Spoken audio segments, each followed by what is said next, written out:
I recently beat the first Kingdom Hearts game without actually playing the game. Kinda.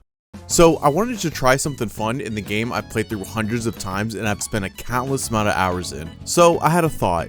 What if I play Kingdom Hearts without playing Kingdom Hearts? I know it sounds dumb, but hear me out. In the first Kingdom Hearts game, you can lock onto an enemy and press the top face button on the controller to command your party members, sort of like your own personal little Pokemon. So instead of mashing the attack button over and over until the credits roll, all you have to do is mash the command button over and over until the credits roll. Unfortunately, this is where the kinda part comes in. Sora doesn't get any party members until he makes it to Traverse Town and fights guard armor, which means there's a whole tutorial plus a few additional encounters in which Sora is forced to swing his Keyblade around. And along with that unfortunate news, I also found out that even with the party members present, Sora is still required to deal the final blow to every boss, which is very upsetting. But I can solve that first issue by using a save file in which Sora already has almost every ability in the game and is also level 100 on Destiny Islands. Yeah, you'll have to ignore the 250 hours of grinding that happened beforehand, but for the sake of this experiment, we'll pretend that never happened. And just to be fair, the plan is to do two separate playthroughs, one on an entirely fresh save, on Proud Mode of course, and another using the already mentioned max level Destiny Island save file,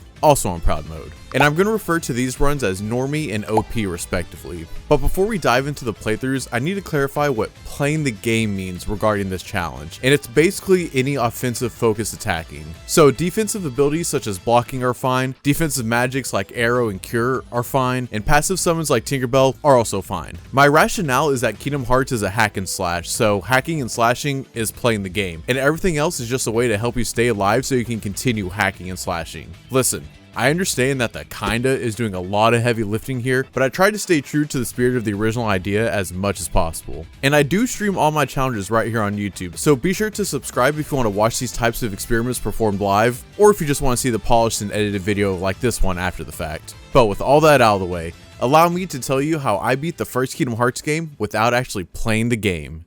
To start off this experiment, I needed to catch the Normie playthrough up to the OP playthrough, which unfortunately has a fair bit of fighting. There's about a baker's dozen's worth of shadows before the first Darkside encounter, but lucky for me, this first boss fight can be skipped by simply losing. But unfortunately, the second Darkside encounter after the tutorial isn't so forgiving in this regard. On the Normie run, it was your typical second Darkside encounter, so there's nothing really to talk about there, except the overwhelming sadness that washed over me because I couldn't sit back while someone else took care of my troubles. But after a few swings of the Keyblade, Darkside took his ball and went home. However, things were a little different on the OP run. I had access to the guard ability, which meant I could volley back Darkside's ranged attack to chip away at its health bar. I bet some of you are asking if intentionally volleying back attacks ruins the spirit of the challenge, and my logic is that it's my job to keep Sora alive. So if I'm defending the protagonist from getting harmed and that happens to damage an enemy, then it's not my problem. I'm simply trying to stay alive, everything else is in Nomura's hands. Anyway, the second Darkside encounter was pretty different between the two runs, but they synced back up for a little bit during the initial visit to Traverse Town, which involved killing 5 shadows in order for Leon to show up, and then letting Sora get defeated by him.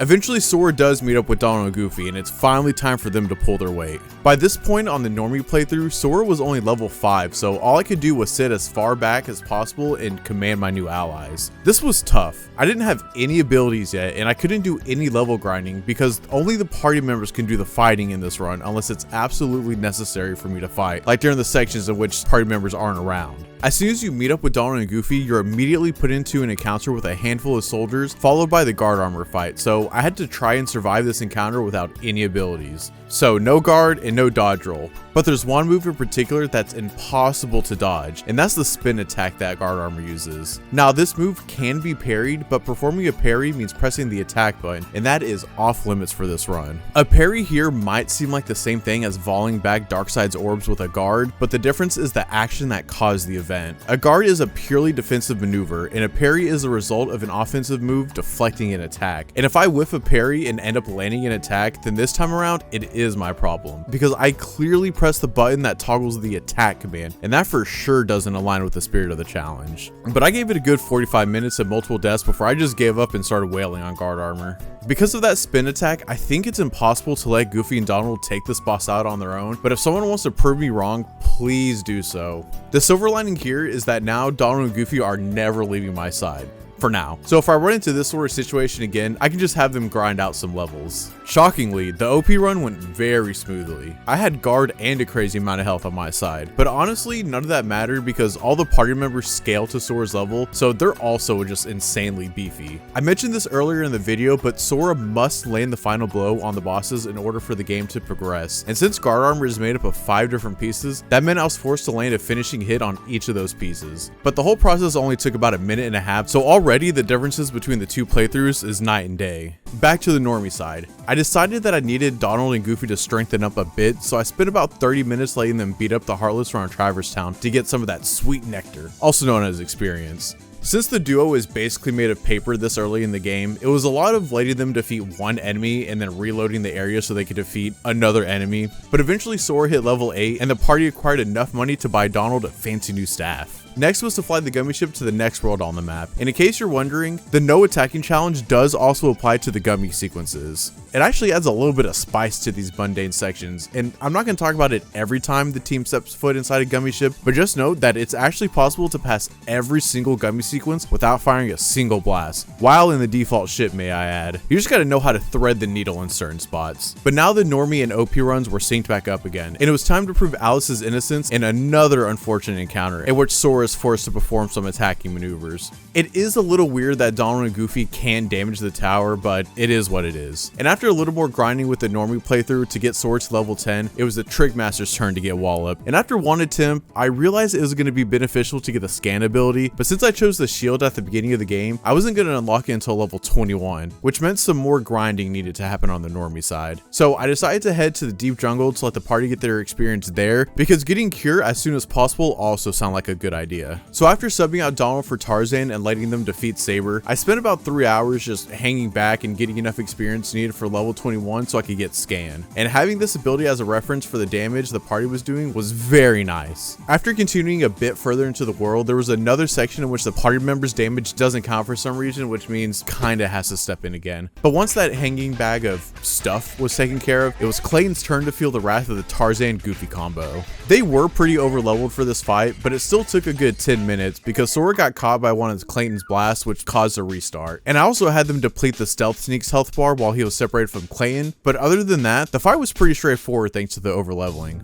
But now that I had Scan and Cure, I didn't want to make a habit out of sitting around for 3 hours and waiting for the party to beef up, so I decided that the XP grinding should be kept to a minimum. And with the deep jungle cleared, I could take the normie crew back to Wonderland and let Donald and Goofy handle the Trickmaster. They held their own pretty well, but the boss does hit a little harder. But thanks to Cure, I could bring the team back into the fight as soon as they went down. And after about 5 minutes, I had Sora land the final blow to finish the world. Now let's take a look at the OP run. I didn't need to get scanned because Sora was already level 100, so that nonsense of leaving Wonderland to head to the deep jungle and then back to Wonderland didn't happen.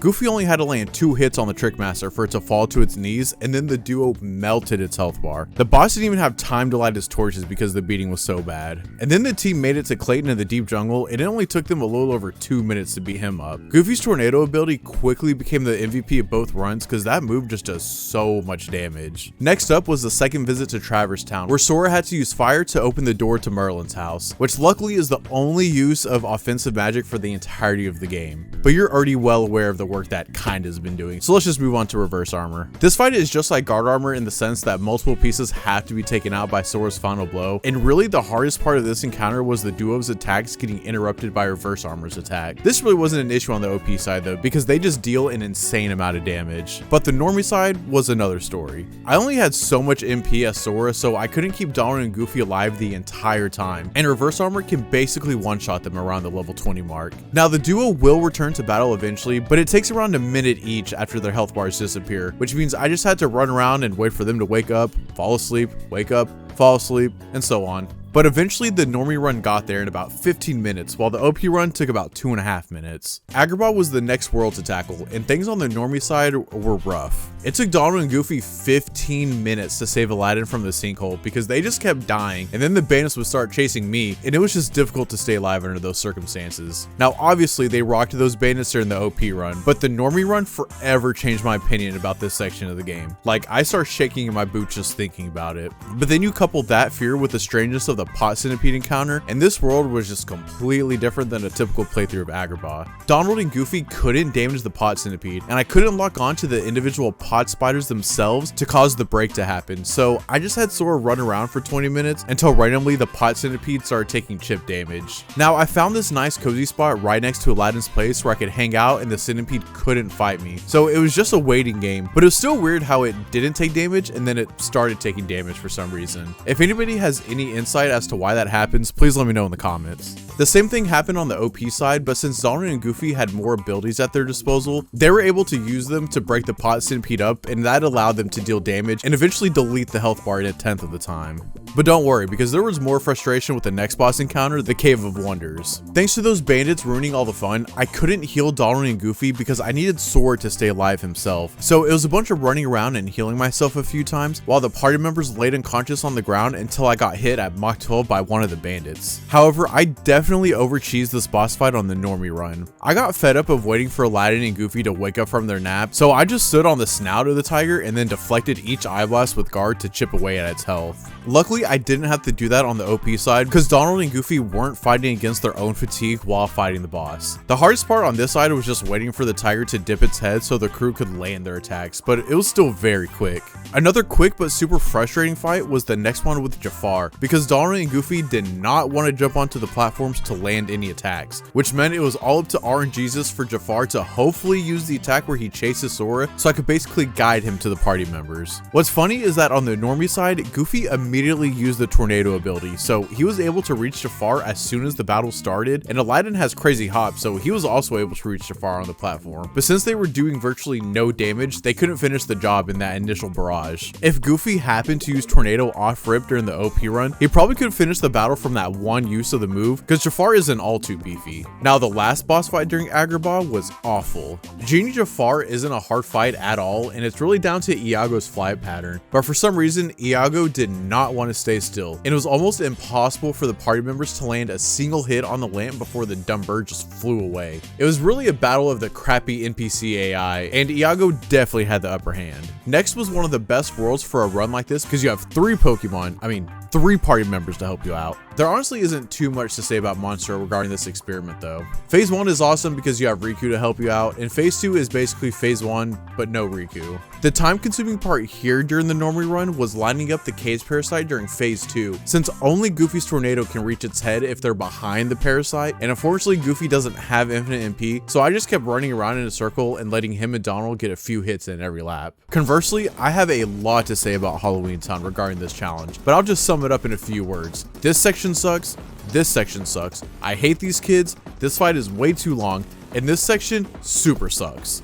Take all those and it averages out to I hate this world. It really seemed like nothing was going my way. I had to fight Lock, Shock, and Barrel about a dozen times. Oogie Boogie is a scripted fight, so it's just annoying no matter what. And don't get me started on those stupid purple orbs. I couldn't get Donald and Goofy to get up on the higher sections to save my life, let alone attack some blobs attached to a tower. Don't get me wrong though, the orbs were pretty annoying on the OP side too, but at least Donald and Goofy have the power of a mantis strip underwater on this playthrough. But that annoyance didn't last long, because next on the list was Neverland, and the party completely bullied their way through this world. Shadow Sora was rendered to a smudge, and Goofy tornadoed the out of Captain Hook. Now, I do wish that things were that simple on the other side, but Shadow Sora was insane. For starters, Goofy and Peter Pan couldn't stay alive, which meant Shadow Sora would just chase me around, and the dodge roll iframes were not in my favor, so I just kept dying over and over. Shadow Sora really took offense to me not fighting him. Captain Hook, on the other hand, didn't have time to be offended because Peter Pan was on his ass the entire time. It was kind of cool having a front row ticket to the star of the world just pummeling his enemy. But what's not cool is your best friend slash new rival stealing your Keyblade, so now you gotta hang out with the beast. I'm only kidding. This section isn't much different than a typical playthrough anyway, because Sora has the wooden sword and can't really do anything in terms of damage. I guess magic is still a thing, but let's be honest here, who's actually using magic during this section? This is the one time in the game where it's actually okay to sit back and let the party do all the work.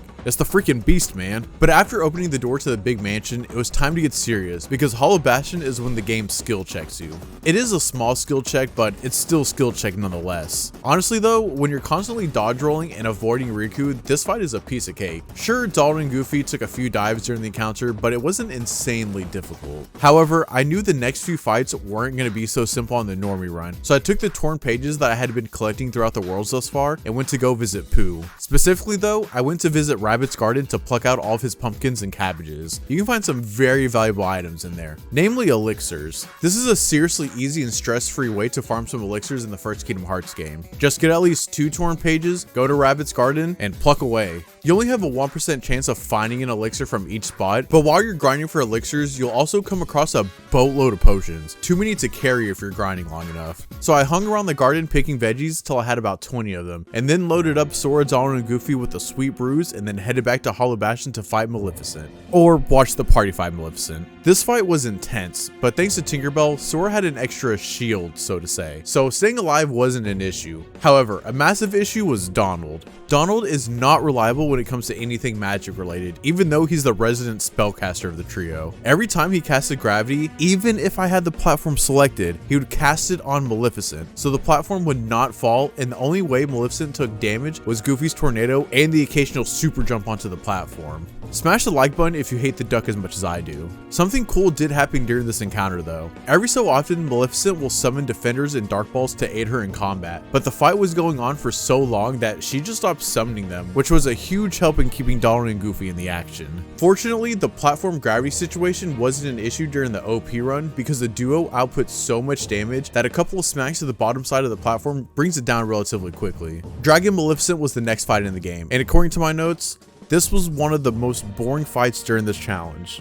And I have to agree with myself on this one because this fight was a slog and a half. Just for reference, Sora was level 40 at this point, so Donald and Goofy were around this level as well, taking into account their weird leveling habits. So they weren't necessarily squishy, but they weren't the strongest either, which meant they fell to Maleficent a bunch. This fight is the main reason I did elixir farming, because every item helps speed up the process, even if it only allows the party to get in a couple extra hits. So once Donald and Goofy depleted their stash, I slowly used my personal stock on them, because I needed to keep some for myself in case I got hit with some fireballs in the process of me sitting up in the tree for eternity. It's crazy because I remembered this encounter taking like 3 hours, and it's probably just because I had Sora sitting up in the roots in the tree and didn't dodge roll every 3 seconds, but this fight only took an hour and a half, which is the same amount of time the Captain Fight Hook took. I guess I'll mention the OP version, but it's more of the same at this point. Donald and Goofy are the strongest versions of themselves, and they impressively took down the dragon in less than 3 minutes. The boss fight to finish up the first trip to Hollow Bastion is an encounter in which Sora doesn't have any friends to help him. It's mano a mano with just him and Riku, so for the sake of this challenge,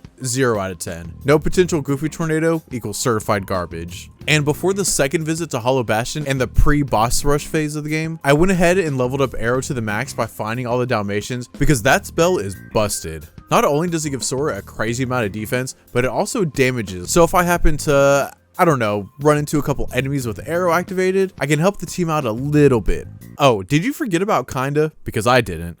So now it was time to close the keyhole to Hollow Bastion, and the only thing standing in our way was the behemoth. This fight wasn't all too bad. The funky camera controls were like the biggest enemy here. Donald and Goofy did well at landing attacks, but they're only doing a tad over chip damage at this point, so it makes sense why it took as long as it did. And with a keyhole to Hollow Bastion finally sealed, it was time for the end of the world. This section is chock full of clear the area type encounters, which includes another behemoth battle, but as we already know, the behemoth isn't anything to be afraid of. However, what is fear-worthy are the Invisibles. These tanky Heartless are in the first batch of enemies you encounter in the world, and they are not fun. They can delete Donald and Goofy's health bar in a matter of seconds, and then you're left dodge rolling around until they get back into the battle, which is way easier said than done.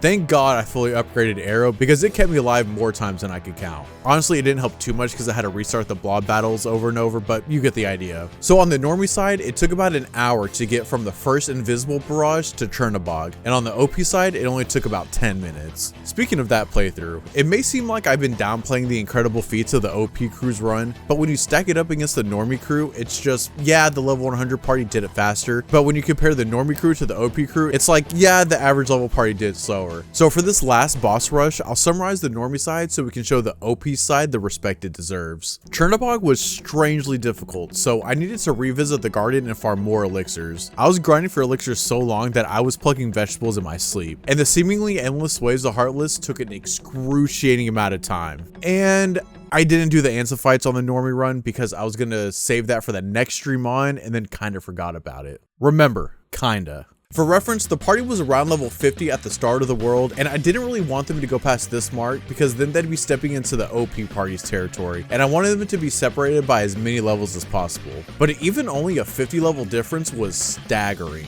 Donald and Goofy took down Chernobog's health bar in 2.5 minutes without using any abilities. They did the good old-fashioned button mashing technique. The last waves of Heartless right before the Ansem boss rush was still nerve-wracking because the Invisibles and Dark Balls hit hard, and I was feeling pretty cocky at this point, so I wasn't even using defensive magic. Hell, for the OP side, I didn't even care to upgrade Arrow or use Tinkerbell once. So there were a few close calls, but Donald and Goofy still completed on their first try. But now it was time for the level 100 machines to take on all 15 forms of Ansem, starting with the Brawl on the Beach. What's crazy about this first phase is that usually you'd want to avoid the Come Guardian attack, but with the Guardian focused on Sora, it completely opens up Ansem to the OP wrath of Donald and Goofy, so they're able to clutch this out in less than 2 minutes. Unfortunately, the next 3 counters with Darkside, Ansem Part 2 Electric Boogaloo, and Ansem Demon Boat have to be performed by Sora because Donald and Goofy get themselves taken hostage, so I was facilitating the fighting until Sora met back up with Goofy inside the darkness, which surprisingly took a bit of time. The Dark Balls are constantly teleporting, and sadly, Goofy's tornado isn't powerful enough to break through iframes. This was also the first encounter in which either of the party members went down there in the OP playthrough, and it was on the longer side of the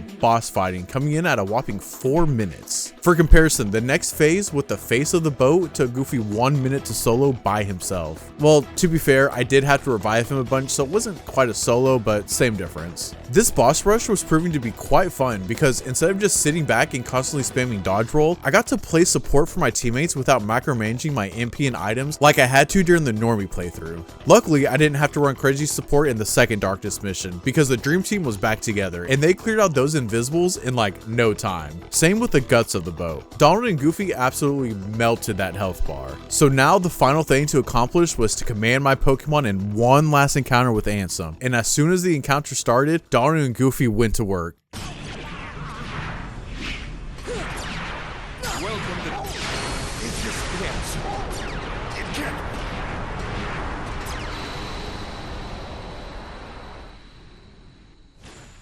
For those keeping track at home, the normie playthrough took me 33 hours and 19 minutes without the final Ansem boss rush, and the OP playthrough took me 5 hours and 17 minutes. So do I recommend anyone try this challenge for themselves? Nah, especially if you don't have a max level file handy or can't handle extreme monotony. But if you do end up trying this for yourself, go ahead and try to beat my times. But before you do that, go ahead and watch this video on the screen.